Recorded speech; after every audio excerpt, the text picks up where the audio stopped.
Bismillahirrahmanirrahim. Assalamualaikum warahmatullahi wabarakatuh. Kembali bersama saya Dr. Rado Yendra dan bersama Rado Institute tentunya sebagai lembaga satu-satunya yang mengisi dunia maya yang secara konsisten dengan berbagai kegiatan tridharma perguruan tinggi. Kita membahas soal, kita melakukan praktikum, kita membahas teori-teori, kita melakukan pengabdian masyarakat, dan yang paling penting adalah kita melakukan international research class.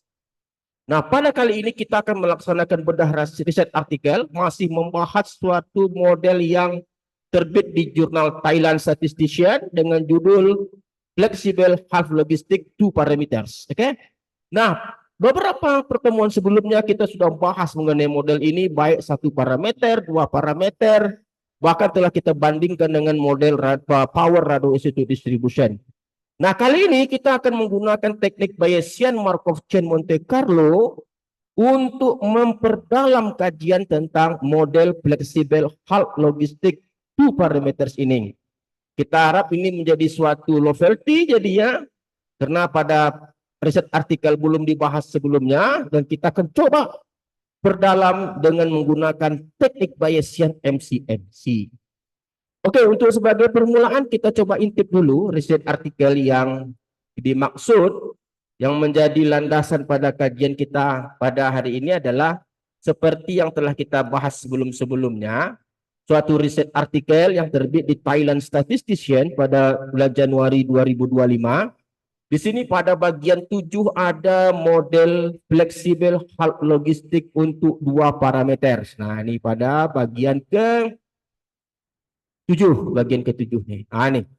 Dengan fungsi densitas peluang seperti persamaan 10 dan kumulatifnya seperti persamaan 9.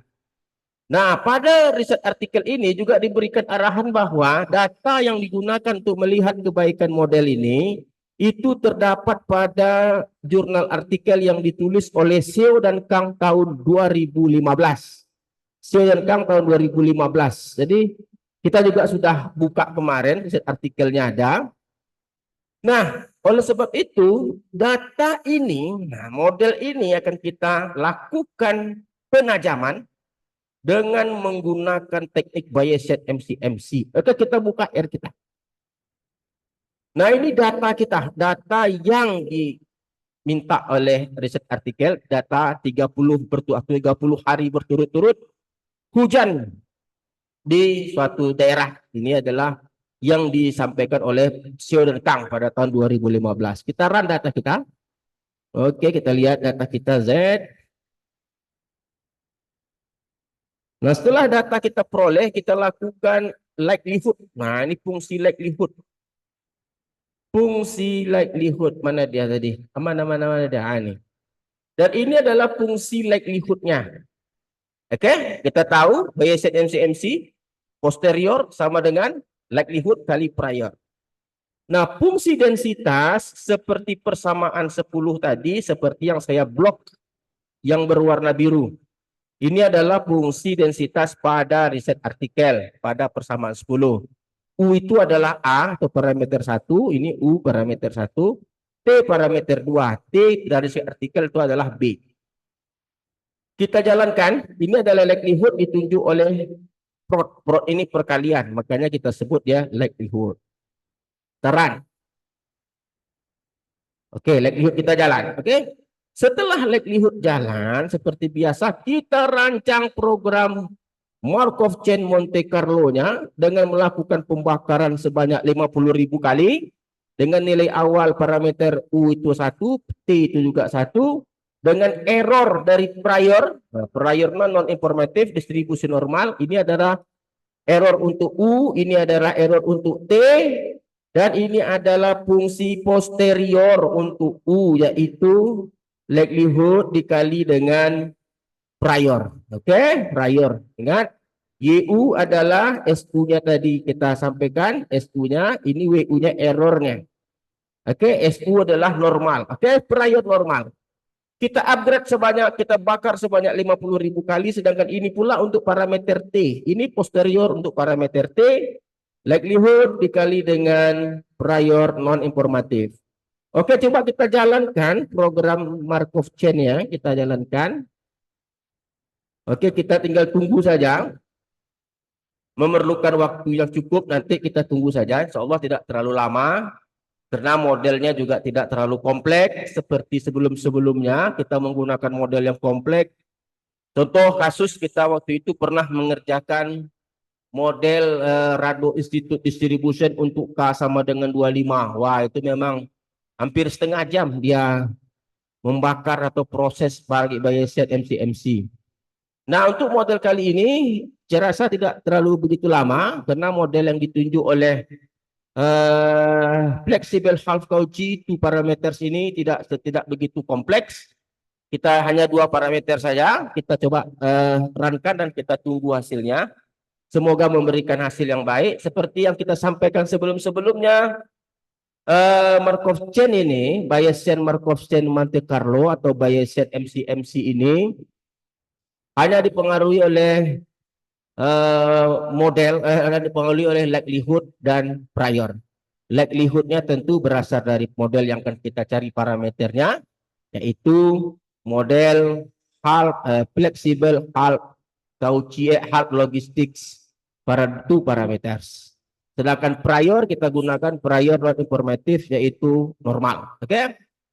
Dan tentu juga tergantung kepada kemantapan fasilitas. Mungkin laptopnya laptop baru ya, bukan hanya baru, juga spek yang tinggi. Jadi kalau speknya tinggi, memorinya besar, itu sangat mudah untuk melakukan pembakaran 50.000. Tapi kalau laptopnya lama, seperti yang saya gunakan laptop lama, itu mungkin memerlukan waktu untuk memproses. Oke? Beda halnya dengan teknik maksimum likelihood, kompleks matematiknya, tapi penggunaan R-nya tidak begitu rumit. Oke? Jadi ada plus minusnya, silakan saja nanti dipilih oleh peneliti maupun oleh mahasiswa. Anda akan menggunakan Bayesian atau menggunakan maksimum likelihood. Kalau maksimum likelihood seperti biasa kita bergantung kepada optim. Optim untuk 2 parameter atau lebih dan MLE untuk 1 parameter. Di mana kita tahu bahwa MLE dalam R itu sendiri ada, tapi hanya sebatas untuk 1 parameter. Tetapi kalau optim itu bisa untuk 2 parameter atau lebih. Oke guys, kita tunggu saja. Dia terus berproses. Kita tunggu berproses. Kita tunggu saja sebentar. Saya rasa tidak terlalu lama prosesnya. Kita harap sebentar. Tapi kalau lama, ya terpaksa kita tunggu. Karena ini keilmuan ya. Keilmuan pada waktu merupakan suatu hal yang penting untuk dilakukan secara serius. Sebagai pengalaman juga saya sering bercerita bahwa ketika kita S3 dulu, itu pernah 2 hari, 2 kali 24 jam itu programnya jalan terus sampai menghasilkan hasil yang memuaskan. Ya tentu 2 kali 24 jam tuh kita tidak tunggu di depan komputer ya. Kan mata kita bisa bengkak juga. Tinggalkan saja tidur, malam biarkan dia proses, pagi tengok, belum selesai tinggalkan lagi, besok paginya tengok, baru dia selesai. Tapi dengan catatan tentu tidak diganggu oleh yang lainnya. Kalau diganggu tentu nanti diulang dari awal lagi. Nah ini adalah merupakan suatu hal yang baik saya rasa untuk kemampuan Mas. Oke selesai. Setelah selesai coba kita lihat trace plot dan posterior density-nya. Kita lihat. Ini trace plot ya. Kita coba lihat trace plot dan posterior density. Nah itu dia. Jadi ada parameter A, ada parameter B, seperti pada riset artikel. Saya rasa hasilnya sangat baik ya, dapat menunjukkan ya kira-kira konsisten lah konvergen kepada satu bilangan yang akan ditunjukkan oleh puncak tertinggi pada posterior density-nya ya. Oh ini ada U-nya, ini masih di U-nya kita rubah nanti menjadi A. Coba kita rubah dulu U itu menjadi A. Ini U, ini A. Kita rubah jadi kita ulang lagi grafiknya. Run. Oke, ini jadi A. Nah, kita lihat proses pembakaran selesai. Artinya Bayesian kita sukses. Lalu baru kita coba dapatkan 1 parameter saja dengan menggunakan nilai median. Oke, ini parameter A, median U-nya. Parameter B, median T, kita run. Oke, kita sebut namanya dengan par. Oke, par. Sehingga nanti per 1 dia membaca A, per 2 dia membaca B pada fungsi densitas. Ini per 1 nanti dia membaca A, sedangkan nanti per 2 dia membaca B. Karena di awal saya kasih kode. Nih, per 1 itu A, per 2 B. Oke. Lalu kita dapatkan ini fungsi kumulatif. Ingat untuk density plot kita menggunakan XI. Oke, jangan lupa XI itu adalah bilangan dari 0 hingga 2 kali maksimum data. Dengan lonjakan 0,01. Untuk kumulatif plot kita menggunakan XX. XX itu nilai urut dari kecil ke besar untuk nilai X. Kita runkan saja semuanya. Kita coba runkan. Kita lihat kehandalan program kita. Ini kita run. Oke, itu yang warna merah. Oke. Jadi kalau Anda lihat yang warna merah itu adalah fungsi densitasnya yang sebelah kiri. Nih, itu menggunakan using Bayesian MCMC. Cukup baik saya rasa menangkap histogram. Dan yang di sebelah kanannya ini adalah kumulatif, ini adalah yang garis putus-putus. Itu dengan sempurna mau menangkap kumulatif hampiran. Jadi apa yang kita bahas lalu, untuk pemodelan peluang, seperti apapun model peluangnya, itu wajib kita upgrade terus, lihat terus. Lihat, upgrade, sehingga ada pola-pola nanti yang dapat kita temukan untuk mendapatkan suatu kebaruan. Oke, saya rasa apa yang kita telah bahas pada kali ini, kita berhasil menggunakan Bayesian MCMC. Kita lanjut untuk kapan-kapan, suatu hari lagi nanti, kalau ada riset artikel yang baru, kita bahas lagi. Jumpa dengan Rado Institute terus, jangan bosan. Assalamualaikum warahmatullahi wabarakatuh.